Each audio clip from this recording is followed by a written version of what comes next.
All right, so today we're going to be taking a deep dive into something pretty interesting. Yeah. We're cracking open Robert Greene's The 48 Laws of Power. Oh, yeah, one of my favorite books. And specifically today we're going to be looking at the very first law, never outshine the master. Oh, this is a good one. Yeah, it's all about how to sort of strategically navigate power dynamics, which I think we can all relate to, Oh, absolutely, yeah. Have you ever noticed how some people, they're brilliant, but they just rub their superiors the wrong way? Yeah. It's like a classic pitfall. Right. And this law highlights the fact that sometimes in the quest for power, trying to come across as too brilliant can backfire. It seems so counterintuitive, right? It is. It is. You would think that you would want to impress the people above you. Yeah, you think that's how you get ahead, Yeah. but that's where the psychology of power comes in. Okay. So think about this. People in position of authority often have a strong need to feel superior. Okay. And it's almost an inherent insecurity Interesting. baked into the system, right? So anyone who kind of threatened that or seems to threaten that even unintentionally Exactly. becomes a problem. Yeah, it triggers a defensive reaction. Yeah. You're holding a mirror up to their insecurities. Nobody likes that. Nobody likes that, right? So Greene uses this really great example to illustrate this point with Nicolas Fouquet. Oh, yeah. Who was the finance minister under King Louis XIV. Mm-hmm. And he throws this super lavish party Yes. to impress the king, but it totally backfires. It does. Fouquet's story is such a great cautionary tale. Right. He spared no expense, to show off his wealth and taste at his chateau of Vaux-le-Vicomte. Wow. Imagine specially commissioned plays, dazzling fireworks, original music. It's like he pulled out all the stops. He's pulled out all the stops. You'd think the king would be flattered. Yeah, you would think so, right? Yeah. But Louis XIV had the opposite reaction. Really? Yeah, he felt threatened. Wow. He saw Fouquet's opulence as a direct challenge to his own authority. So like a power play almost. Like a power play, yeah. Wow. So I guess Louis XIV had a bit of an ego? Maybe a little bit, but the lesson here is that power dynamics can be incredibly sensitive. Nope. Fouquet, despite all of his good intentions, ends up imprisoned No. and stripped of his possessions. Oh my gosh. Yeah. Talk about a bad party. Yeah. That's a reminder to read the room. Yeah. That's a reminder to read the room, right? Yeah. So to contrast that, Greene brings up another example, which is Galileo. Oh, yeah.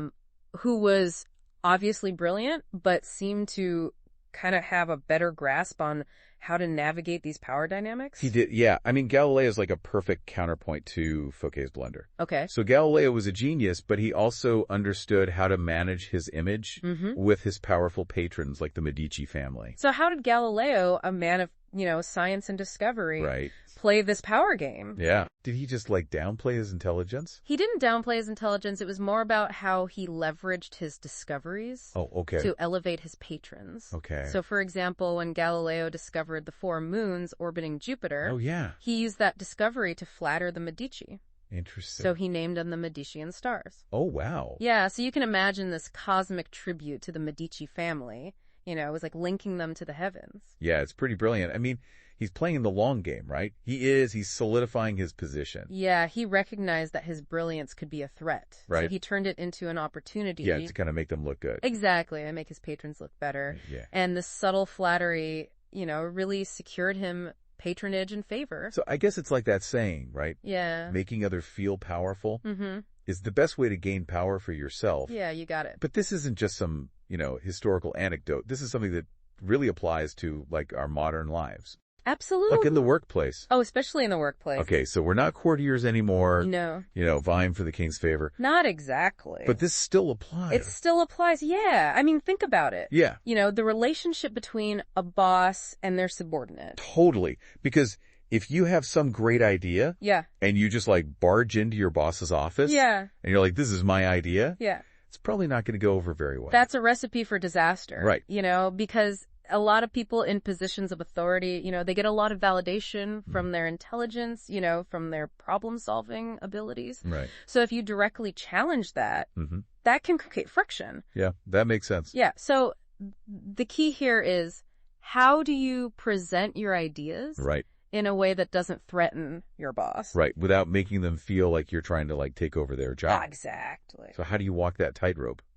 Well, going back to Galileo. Okay. It's all about framing. Okay. So let's say you have this great idea for a new marketing campaign, right? Okay. Instead of presenting it as this revolutionary new thing, try suggesting it as like an extension of your boss's previous ideas. Oh, so like making your boss feel like they're still the captain of the ship. Exactly. Okay. It's about subtle influence. Okay. Not about like trying to take over. Yeah, because I've definitely been in situations where I think I was maybe a little too eager to impress. Yeah. And maybe that actually ended up backfiring. It's a common mistake. Yeah. We think that our brilliance will automatically lead to rewards. Right. But as we saw with Fouquet and also with Cesar Borgia, another historical figure, who didn't really understand this law, it can lead to resentment, even downfall. So what's like the secret sauce here? Well, how do you strike that balance? Yeah, so first, always try to make your boss look good. Okay. Publicly praise their accomplishments when you're working on a team. Yeah. Subtly downplay your contributions, highlight theirs. So basically you want to make sure that the spotlight is always shining on them. That's the idea. Let them take credit, even if you did a lot of the work. Wow. Yeah. Be a strategic supporter, not a competitor. That's really interesting. Yeah. What about, like, if you disagree with your boss, though? Do you just have to, like, bite your tongue? No, not at all. Okay. Disagreements are going to happen. Yeah, of course. But it's all about how you voice them. So instead of directly criticizing your boss's idea, frame your concerns as suggestions for improvement. So it's all about being diplomatic, right? It is. About choosing your words carefully. Exactly, So you don't offend. It's not just what you say, it's how you say it. Okay. Even valid criticism can come across as insubordination if it's not delivered tactfully. This reminds me of something you said earlier about making your boss feel more intelligent than they are. Yeah. How do you do that?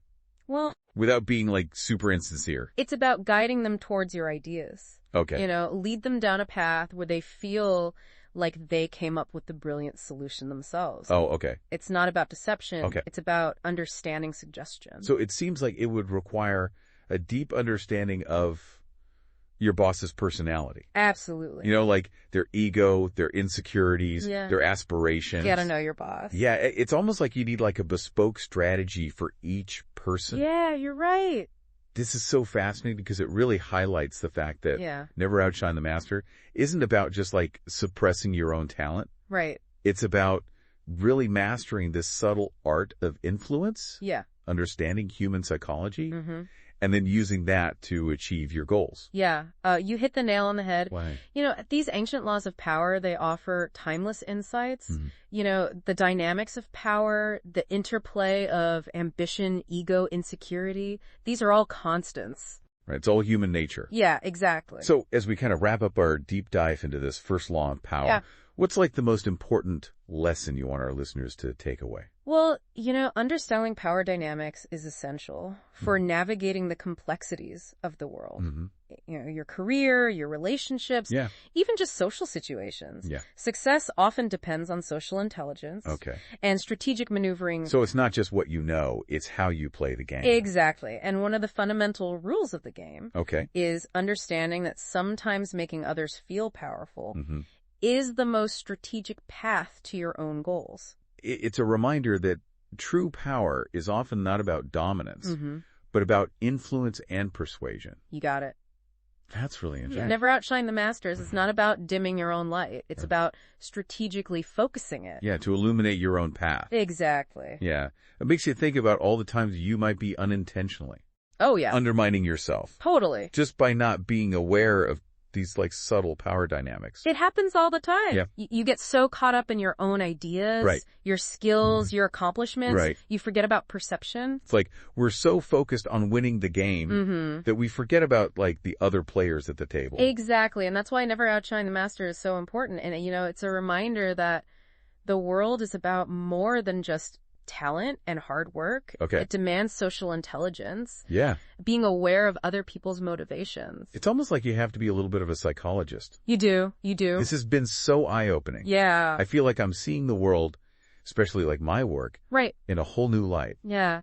That's the beauty of these laws of power. It's not about being Machiavellian. It's about understanding the forces at play within yourself and in your interactions with others. So before we wrap up our deep dive into this first law, I want to leave our listeners with like a challenge. How can you apply Never Outshine the Master in your own life? And I don't mean like in some manipulative way, but in a way that feels authentic to you. That's a great question. Yeah. It's about finding that balance between expressing yourself confidently, but also being mindful of the impact you have on others. Okay. Especially those in positions of authorities. And realizing that true power is often about empowering others. Exactly. Make them feel confident and valued. Yeah, I love that. Yeah. Well, listener, we hope you've enjoyed this deep dive into the world of power dynamics. Yes. Remember, knowledge is power. It is. But only when it's understood and applied wisely. Wisely. Go forth and observe the world. Yeah. With a newfound awareness. You might be surprised. Yeah. At what you see. Yeah. You might start to notice things. Absolutely. That you didn't notice before. Yeah. And hopefully you can navigate them with more grace and effectiveness. Now, until next time. Yes. Keep seeking. Keep learning and keep diving. Deep dive.